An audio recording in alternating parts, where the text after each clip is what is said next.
اللہ سبحانہ تعالیٰ نے ہمیں پیدا کیا اور ہمیں بتا دیا کہ یہ زندگی جو میں نے تمہیں دی ہے یہ اس لیے ہے کہ تمہارا امتحان لے کے دیکھا جائے کہ تم میں سے کون اچھے کام کرتا ہے، کس کا عمل اچھا ہے۔ تبارک الذی بیدہ الملک وہو علی کل شیء قدیر الذی خلق الموت والحیاۃ لیبلوکم ایکم احسن عملا۔ تو یہ جو ابتلا ہے، یہ جو امتحان ہے، یہ جو آزمائش ہے، وہ ہم میں سے ہر ایک پر ہے، کسی نہ کسی شکل میں۔ کوئی ایک انسان بھی اس سے خالی نہیں۔ اللہ سبحانہ وتعالیٰ نے قرآن مجید میں ہی ہمیں بتا دیا وَلَنَبْلُوَنَّكُمْ بِشَيْءٍ مِّنَ الْخَوْفِ وَالْجُوعِ وَنَقْصٍ مِّنَ الْأَمْوَالِ وَالْأَنفُسِ وَالثَّمَرَاتِ وَبَشِّرِ الصَّابِرِينَ الَّذِينَ إِذَا أَصَابَتْهُمْ مُصِيبَةٌ قَالُوا إِنَّا لِلَّهِ وَإِنَّا إِلَيْهِ رَاجِعُونَ أُولَئِكَ عَلَيْهِمْ صَلَوَاتٌ مِّن رَّبِّهِمْ وَرَحْمَةٌ وَأُولَئِكَ هُمُ الْمُهْتَدُونَ۔ اور ہم تمہیں ضرور ضرور آزمائیں گے کسی نہ کسی چیز سے، خوف یا بھوک یا مالوں اور جانوں اور پھلوں کی کمی سے، اور صبر کرنے والوں کو بشارت دے دیجئے وہ کہ جب ان کو مصیبت آتی ہے تو وہ کہتے ہیں انا للہ و انا الیہ راجعون، بے شک ہم بھی اللہ کے ہیں اور اللہ ہی کی طرف واپس جانے والے ہیں۔ یعنی کوئی چیز ان کے ہاتھ سے جاتی ہے تو وہ فوراً یاد کرتے ہیں کہ چیز چلی گئی، ہم نے بھی تو جانا ہے، کسی نے بھی یہاں ہمیشہ نہیں رہنا۔ تو اللہ تعالیٰ ان کا دل تھام لیتا ہے۔ اولئک علیہم صلوات من ربہم، ایسے لوگوں پر رب کی رحمتیں آتی ہیں، ورحمہ اور رحمت، نوازشیں ہے رب کی اور رحمت ہے رب کی، واولئک هم المہتدون، اور یہی لوگ ہدایت یافتہ ہیں۔ یعنی ہدایت پر وہ انسان ہے جو مصیبت کو ہینڈل کرنا جانتا ہے اور مصیبت کے آنے پر اللہ سبحانہ تعالیٰ سے راضی رہتا ہے، ہر حال میں رب سے راضی رہتا ہے۔ وہ مصیبت کے آنے پر، تکلیف کے آنے پر شکوہ شکایت نہیں کرتا، بلکہ اللہ سبحانہ تعالیٰ کی طرف رجوع کرتا ہے، اللہ کو یاد کرتا ہے، اللہ سے مدد مانگتا ہے کہ ایاک نعبد و ایاک نستعین۔ ہر نماز میں کہنے کا مطلب کیا ہے؟ ہر نماز کی ہر رکعت میں کہنے کا کہ یا رب ہم تیری ہی عبادت کرتے ہیں اور صرف تجھی سے مدد چاہتے ہیں، تو ہماری مدد فرما۔ اور بندہ مومن یہ بھی جانتا ہے کہ جو بھی تکلیف آتی ہے، جو بھی آزمائش آتی ہے، وہ اللہ تعالیٰ کی طرف سے ہی آتی ہے۔ سورۃ التوبہ میں اللہ تعالیٰ فرماتے ہیں قُل لَن يُصِيبَنَا إِلَّا مَا كَتَبَ اللَّهُ لَنَا هُوَ مَوْلَانَا وَعَلَى اللَّهِ فَلْيَتَوَكَّلِ الْمُؤْمِنُونَ، کہہ دیجئے ہمیں ہرگز کوئی تکلیف نہیں آتی، کوئی مصیبت نہیں آتی مگر وہ جو اللہ نے ہمارے لیے لکھ دیا ہے۔ یعنی ہمارے پیدا ہونے سے پہلے ہماری تقدیر لکھی گئی ہے۔ اللہ تعالیٰ کو پتا ہے کہ میں نے کس انسان کو کس کس چیز سے آزمانا ہے، کہاں کہاں اس کی زندگی میں کون سی مشکل آئے گی۔ ہوا مولانا، وہی ہمارا مولا ہے۔ وعلی اللہ فلیتوکل المؤمنون، اور مومنوں کو اللہ پر ہی بھروسہ کرنا چاہیے۔ یعنی جب مصیبت آ جائے تو پھر اللہ ہی کی طرف رجوع اور اللہ ہی پر توکل، اور اس بات کی امید اور انتظار کہ اللہ تعالیٰ ہی اس مشکل کو آسان فرمائے گا۔ اور مومن کا یہ بھی یقین ہوتا ہے وَإِن يَمْسَسْكَ اللَّهُ بِضُرٍّ فَلَا كَاشِفَ لَهُ إِلَّا هُوَ، کہ اگر اللہ تمہیں کوئی تکلیف پہنچائے تو اس کو کوئی ہٹا ہی نہیں سکتا مگر وہ خود ہی۔ وَإِن يُرِدْكَ بِخَيْرٍ، اور اگر وہ تم سے کسی خیر کا ارادہ کر لے، تمہارے لیے کوئی خیر چاہے، فَلَا رَادَّ لِفَضْلِهِ، تو اس کے فضل کو بھی کوئی رد نہیں کر سکتا، روک نہیں سکتا۔ يُصِيبُ بِهِ مَن يَشَاءُ مِنْ عِبَادِهِ، وہ اپنے بندوں میں سے جسے چاہتا ہے پہنچاتا ہے، یعنی خیر پہنچاتا ہے، اور جس کو چاہتا ہے آزما بھی لیتا ہے۔ وَهُوَ الْغَفُورُ الرَّحِيمُ، اور وہ بڑا ہی بخشنے والا، بڑا مہربان ہے۔ لہذا ایک مومن جو ہے وہ اپنی زندگی میں ہر مشکل میں، ہر تکلیف میں اللہ سبحانہ تعالیٰ کی طرف رجوع کرتا ہے، کیونکہ وہ جانتا ہے کہ یہ تکلیف مجھ پر اللہ کے اذن سے آئی ہے۔ ما اصاب من مصیبت الا باذن اللہ، یہ اللہ کے اذن سے آئی ہے، اس کے بغیر آ نہیں سکتی تھی۔ ومن یؤمن باللہ، اور جو اللہ پر ایمان رکھتا ہے، اللہ پر اعتماد کرتا ہے کہ اب تکلیف کو دور بھی وہی کرے گا، تو پھر کیا ہوتا ہے؟ یہدی قلبہ، اللہ اس کے دل کو رہنمائی دے دیتا ہے۔ واللہ بکل شیء علیم، اور اللہ تعالیٰ ہر چیز کو خوب جاننے والا ہے، اچھی طرح جانتا ہے کہ کب کس کی تکلیف دور ہونی چاہیے، کیونکہ یہ بھی اسی کا فیصلہ ہوتا ہے۔ پھر آپ دیکھیے کہ بندے کو جو پریشانی یا غم یا تکلیف آتی ہے، یہ اللہ تعالیٰ کی طرف سے ضروری نہیں کہ کوئی سزا ہی ہو۔ عام طور پر جب کسی بھی مصیبت آتی ہے تو ہم کہتے ہیں کہ اس نے کچھ برا کیا ہوگا نا، کسی اور کے ساتھ کیا ہوگا تب اس کی پکڑ آ گئی اس کو. نہیں، مصائب کا آنا بندہ مومن کے لیے اللہ کی طرف سے بھلائی ہی ہوتی ہے. ابو ہریرہ رضی اللہ عنہ کہتے ہیں کہ رسول اللہ صلی اللہ علیہ وسلم نے فرمایا، من یرد اللہ بہ خیرا یصب منہ، جس کے ساتھ اللہ خیر و برکت کا ارادہ کرتا ہے اسے مصائب اور آلام میں مبتلا کر دیتا ہے، اسے کسی تکلیف میں مبتلا کر دیتا ہے. اور یہ بندے کے ساتھ اللہ کا بھلائی کا ارادہ ہوتا ہے، کیونکہ اس مشکل کی بھٹی میں ڈال کر اللہ تعالیٰ بندے کو اپنے لیے خالص کر لیتا ہے.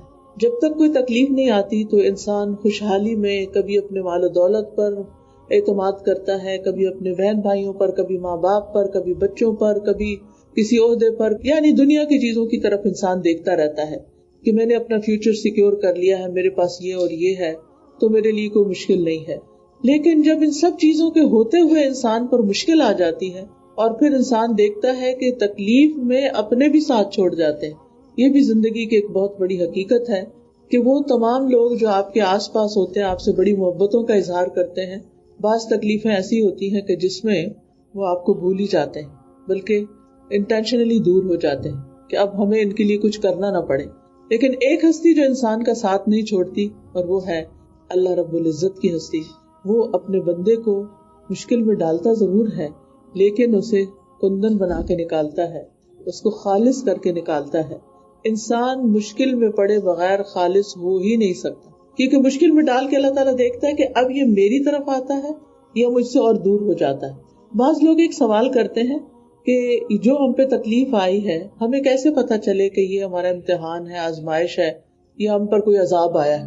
اس کی پہچان کا ایک طریقہ ہے کہ اگر کسی تکلیف کے آنے پر آپ اللہ سبحانہ تعالیٰ سے اور قریب ہو جاتے ہیں تو یہ آپ کی آزمائش تھی، اور اگر آپ اللہ تعالیٰ سے اور دور ہو جاتے ہیں تو یہ پھر آپ کے لیے عذاب تھا، کہ اس کے ذریعے اللہ سبحانہ تعالیٰ کھرے کھوٹے کو الگ کرنا چاہتا تھا.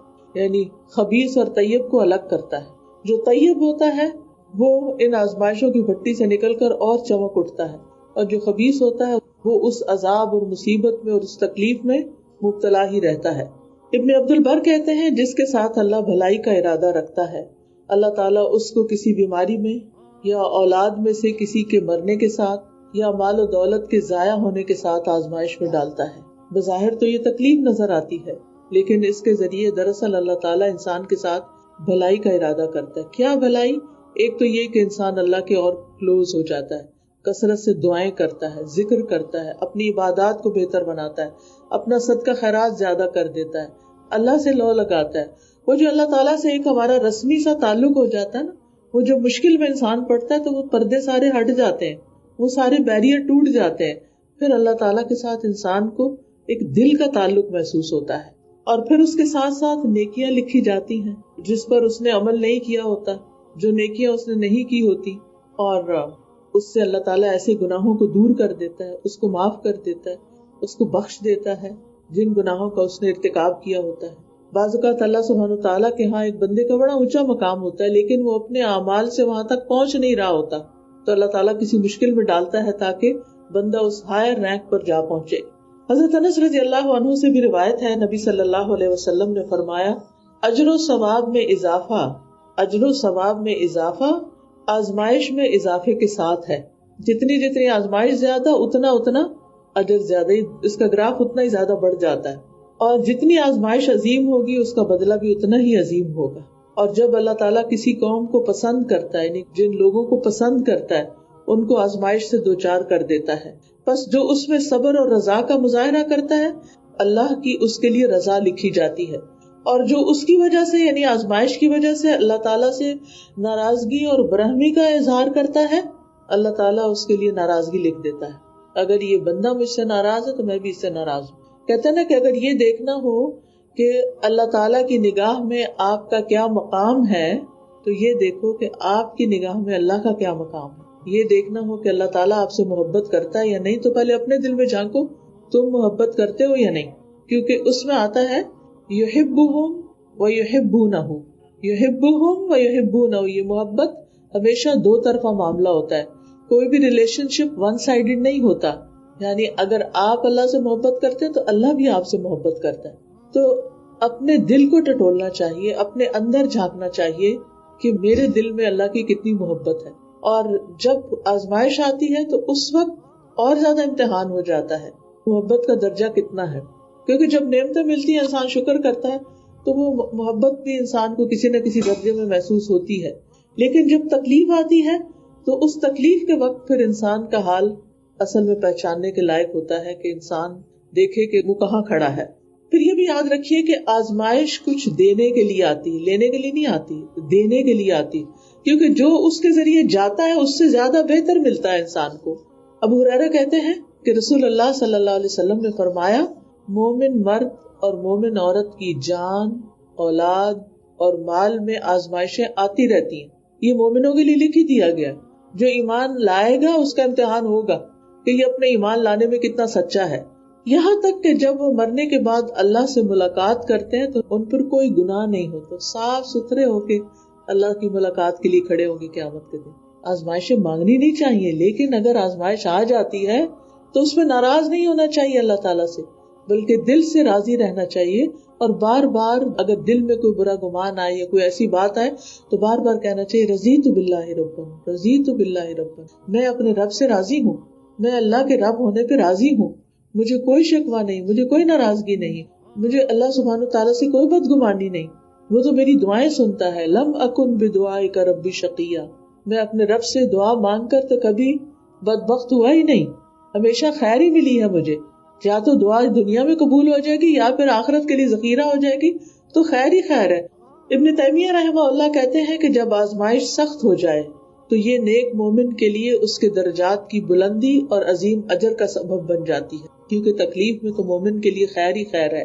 اور ہم جانتے ہیں کہ اللہ سبحانہ تعالیٰ کو جو پہچانتا ہے، جو اللہ کی معرفت رکھتا ہے، جو جانتا ہے کہ اللہ تعالیٰ کس طرح بندے کے ساتھ معاملہ کرتا ہے، وہ تو اپنی گزشتہ زندگی پر جب نظر دوڑاتا ہے اور اپنے اوپر آنے والے امتحانوں کے بعد ملنے والے جو اجر ہیں یا ملنے والی جو نعمتیں ہیں یا دنیا میں اس کو جو سمجھ ملی یا اللہ کی پہچان ملی، تو وہ اس پر حیران بھی ہوتا ہے اور اس کے ساتھ ساتھ وہ اللہ تعالیٰ کا شکر بھی ادا کرتا ہے اور اللہ سے اور زیادہ راضی ہو جاتا ہے. اللہ تعالیٰ کا ایک نام اللطیف بھی ہے. کیا مطلب ہے اس کا، کوئی بتائے گا؟ باریک بین. اور کیا مطلب؟ لطف کرنے والا، لطف و کرم کرنے والا. یہ دونوں معنی. یعنی اگر اللہ لطف و کرم فرمانے والا ہے اور رحیم ہے اور رحمان ہے تو پھر ضرور یہ بھی اللہ کے لطف ہی کی ایک شان ہے جو مجھ پر امتحان آیا ہے. اور پھر اللہ تعالیٰ باریک بین ہے، اس کی تدابیر ایسے ہوتی ہیں کہ ہماری سمجھ میں نہیں آتی موٹی عقل میں، کہ وہ کس چیز کے ذریعے، کس امتحان کے ذریعے، کس آزمائش کے ذریعے کس چیز سے نوازنا چاہتا ہے، وہ ایک چیز لے کے مجھے کیا دینا چاہتا ہے. تو جب انسان اللہ تعالیٰ کی تدابیر اور اللہ تعالیٰ کی خفیہ تدابیر پر غور کرتا ہے تو پھر اس کا بے صبرا پن ختم ہو جاتا ہے اور اللہ کی رضا اور خوشنودی اس کو حاصل ہوتی ہے. انس رضی اللہ عنہ کہتے ہیں کہ رسول اللہ صلی اللہ علیہ وسلم نے فرمایا، مجھے تو مسلمان پر تعجب ہوتا ہے کہ اللہ اس کے لیے جو فیصلہ بھی فرماتا ہے وہ اس کے حق میں بہتر ہی ہوتا ہے. جو فیصلہ بھی اللہ اس کے حق میں فرماتا ہے وہ اس کے لیے بہتری کا سبب ہوتا ہے، اگر کوئی یقین کر لے تو کہ نبی صلی اللہ علیہ وسلم کی بات سچی ہے. بعض اوقات ایسے ہوتا ہے نا کہ ایک بچی کی شادی کسی ایسے ماحول میں ہو جاتی ہے جو اس کی مرضی کے بڑا ہی خلاف ہے. وہ ماں باپ کے گھر میں ایک اور طریقے سے پلی ہوتی ہے اور اس کو آگے کچھ اور سامنے مل جاتا ہے. لوگوں کے اندر اخلاق نہیں ہے، لوگوں کے اندر کوئی پیار نہیں ہے، مالی حالات بھی اچھے نہیں. تو ایسے میں انسان کا اپسیٹ ہونا بہت یقینی بات ہے.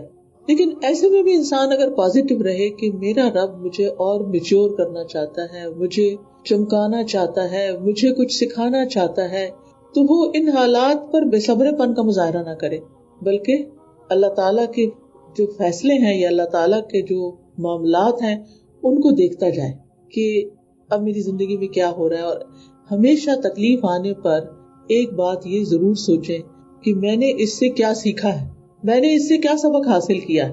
کیونکہ تکلیف پہنچنے پر کسی سے بھی، اپنوں سے، پرایوں سے، اندر گھر میں باہر کہیں بھی تکلیف پہنچنے پر ہم فوری طور پر دوسروں کے بارے میں بدگمانی تو کر لیتے ہیں، ناراض بھی ہو جاتے ہیں، بول بھی پڑتے ہیں، غصہ بھی کر جاتے ہیں، لیکن جو چیز ہمیں بہتر کر سکتی ہے اس کی طرف ہماری توجہ نہیں ہوتی.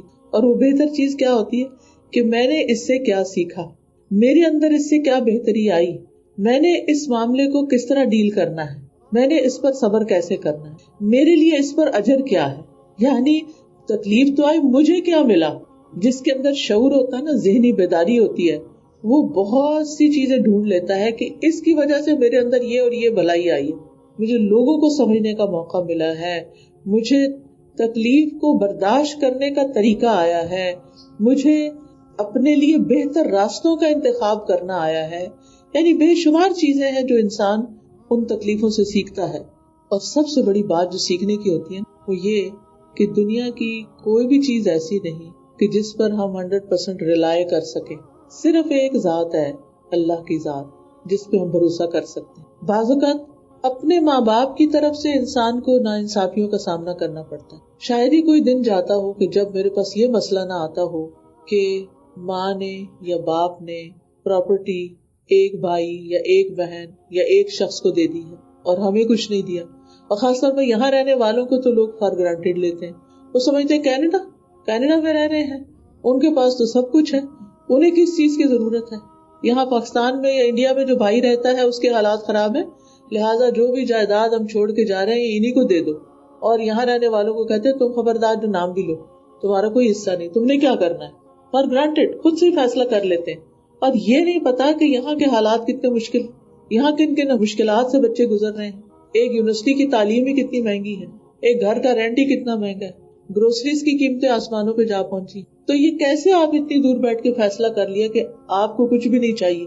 یا وہاں بیٹھے لوگ جو یہ سمجھتے ہیں کہ بس ایک دفعہ ہم یہاں سے نکل جائیں گے تو ہماری زندگی جنت بن جائے گی. دنیا میں جنت ہے ہی کوئی نہیں, ہر جگہ کے اپنے مسائل ہیں. کرنے کا کام یہ ہے کہ ہمیں جو اللہ تعالیٰ جیسے حکم دیتے ہیں نا ویسے کرتے جائیں, کیونکہ ہمارے آرام اور عیش و عشرت کی جگہ تو دراصل جنت ہی ہے. خوشیاں صرف وہی ہیں. یہاں پر ہر خوشی کے ساتھ کوئی نہ کوئی آزمائش لگی ہوئی ہے, پھول کے ساتھ کانٹا ہے. کوئی خوشی, کوئی نعمت تکلیف سے خالی نہیں, ہر چیز کے ساتھ کچھ نہ کچھ لگا ہو. تو یہ دنیا پیور ہے ہی نہیں, اور آزمائشیں آنے پر یہ بات انسان کو سمجھ آتی ہے کہ یہ دنیا پیور نہیں ہے, اصل چیز تو آخرت ہے. اب کرنے کا کام کیا ہے, ہمیں کیا کرنا چاہیے, زندگی کیسے گزارنی چاہیے. سب سے پہلی چیز اللہ تعالیٰ کے ساتھ مخلص ہونا چاہیے, سنسیئر ہونا چاہیے, سچا ہونا چاہیے. ابن حجر کہتے ہیں جو بندہ اللہ تعالیٰ کے ساتھ اخلاص اور سچائی کا مظاہرہ کرتا ہے, دنیا کے فتنے اس کو کوئی نقصان نہیں پہنچا سکتے, نہ ہی اس کا کچھ بگاڑ سکتے ہیں. حافظ ابن حجر کون ہے؟ وہ صحیح بخاری کی جو سب سے بڑی شرح ہے نا, فتح الباری, اس کے مؤلف ہیں. وہ لکھی ہے انہوں نے, کئی والیوم میں ہے.